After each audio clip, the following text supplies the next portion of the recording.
بسم اللہ الرحمن الرحیم۔ السلام علیکم فرینڈز، اپنی اس نئی ویڈیو میں تمام فرینڈز کو خوش آمدید۔ ویکسین کے متعلق سب سے زیادہ پوچھے گئے سوال کے جوابات آج کی اس ویڈیو میں۔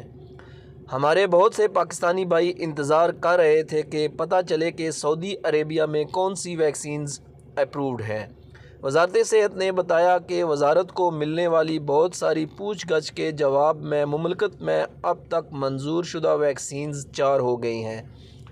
وزارت نے بتایا کہ اپرووڈ ویکسینز یہ ہیں جن میں آسٹرازینیکا، فائزر، جانسن اینڈ جانسن اور ماڈرنا ہیں، اور مزید بتاتے ہیں کہ اگر کسی اور ویکسین کی منظوری دی گئی ہے تو اس کا اعلان منظور شدہ سرکاری چینلز کے ذریعے بروقت اعلان کیا جائے گا۔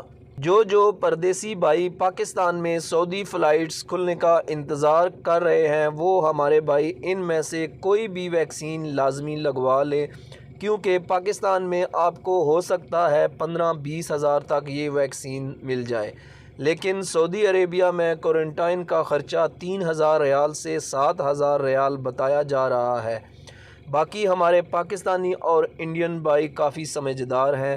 مزید وزارت صحت کے اعداد و شمار نے آج پیر کو دکھایا کہ آخری ریکارڈ شدہ اعداد و شمار کے مطابق کرونا وائرس ویکسین کووڈ-19 کی خوراک 11.7 ملین خوراک تک پہنچ گئی ہے۔ تو فرینڈز، آج تک کے لیے اتنا ہی، ملیں گے کسی اور اچھی ویڈیو کے ساتھ، تب تک کے لیے اللہ حافظ۔